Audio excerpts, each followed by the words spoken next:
Kumusta, magandang hapon po sa ating lahat mga kapwa ko ka-farmers from Luzon, Visayas at Mindanao, pati sa abroad at ibang bansa. So sa lahat ng mga subscriber, viewer, career, commentator, sa inyong walang sawang suporta, maraming salamat po mga ka-farmers. So pasensya na po, no, isang araw kay isang beses lang po tayo makapag-upload ng ating mga video dahil po sa sobrang hina po, no, ang signal natin, kasi data lang po ang ating ginagamit. So ngayon mga ka-farmers, naararo na po natin uli, no, pero hindi lang natapos kasi nabasag ang bearing sa Rostellio. So ito na po ang ating area na tataniman natin ng kamatis, no? Malalim ng pagkararo. Yan. So maganda na ang kinalabasan, no? So dadaanan pa to mga ka-farmers, isang bisis pa lang to, no? Pinapadaanan papunta baba. And then ikuros pa to pag ganyan, no? Parang mapulverize ng maayos. Kasi mga ka-farmers, pag halimbawa ay hindi mararo ng maayos, share ko lang po sa inyo, hindi gumanda po ang ating itatanim. So mas maganda pagka-alam prep para may magandang kinalabasan. So yan na po mga ka-farmers, napaararo natin kahapon, kaso lang hindi natapos, no?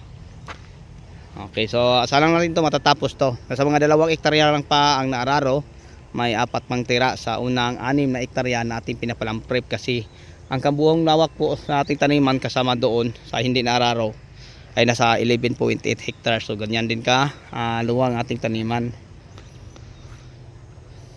So yun po mga ka-farmers, mga ka-viewers, ang may share at may update ko po sa inyo. So ang unang itatanim namin, kung napapansin nyo, may kulay puti dyan na plastic, hanggang dyan ang itatanim natin simula din sa ating tangke ng tubig or packing house, mga ka-farmers, mga ka-viewers, ay kamatis, no? Kasi napakainit pa ang panahon ngayon. So buti nga kapon inuulan tayo mga 15 minutes, no? Napakalakas, 15 minutes lang. Kaya nga kita natin medyo napulverize ng maayos, no? Ang iba. Ayan. Maglagay lang tayo ng hose dyan. Yan, naka-ready natin mga fusti na, kasi may mga may ano na tayo diyan na install na bull bulb, no, na DDoS, and then maglinya tayo ng hose na DDoS. Kasi mga ka-farmers, mga ka-viewers, ang tubig galing sa tangke natin pinapagawa na ganyan kalaki ay dadalhin natin doon pababa, no? So yung may chiko. So share ko lang uli ang itatanim natin din ni kamatis. Una, nasa mga siguro mahigit kumulang mga 1 hektarya kapain. Ang ampalaya naman nasa mga 1/2 hectare. Then 2 hectare sa talong siguro. And then may bell pepper din ibanda sa baba, at saka siling sigang din ibanda. Yun po ang ating mga itatanim dyan. So yun, maganda-ganda na mga ka-farmers, kasi naararo na uli ang ating area ang pinapalamprep sa nakaraang buwan. Kaso lang hindi natapos dahil na ang bearing nabiak. So maganda na ang kinalabasan, sobrang linis na, patay na patay ang damo.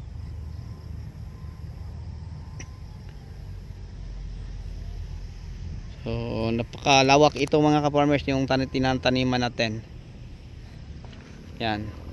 So ang napararo natin, kung nakita nyo may ilaw dyan, hanggang dyan yung may ilaw na, nakita nyo may ilaw. Yan.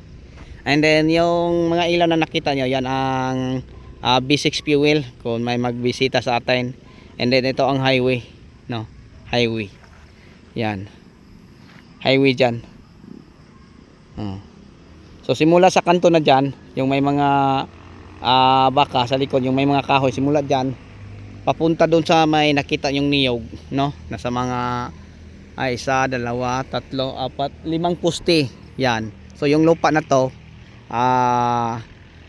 ano po, ang gilid niya ay highway, no? Kasi ang banda dyan, yun po ang public market ng Taysan. Itong kalsada na to ay papuntang Rosario, galing Lipa,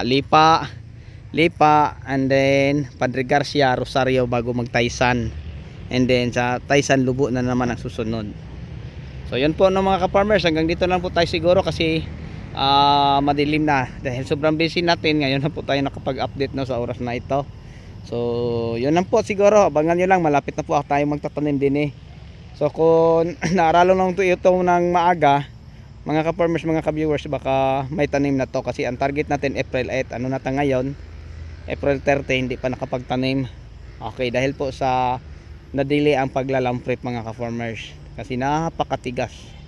Buti nga inulan, nag-schedule sila, inulan sa umaga, pag bandang alauna nandito sila. Ayan, maganda na ang kinalabasan.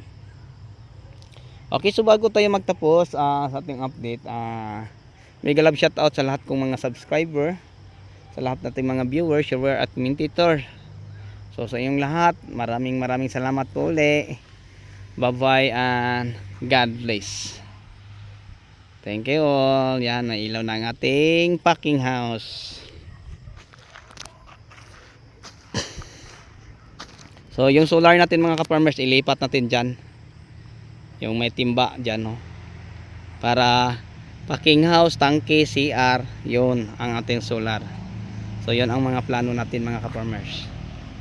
Okay, bye bye na po. Thank you. Kung may mga tanong man kayo, pakilagay lang sa ating chat box yun lang po. Thank you po. God bless. Happy watching.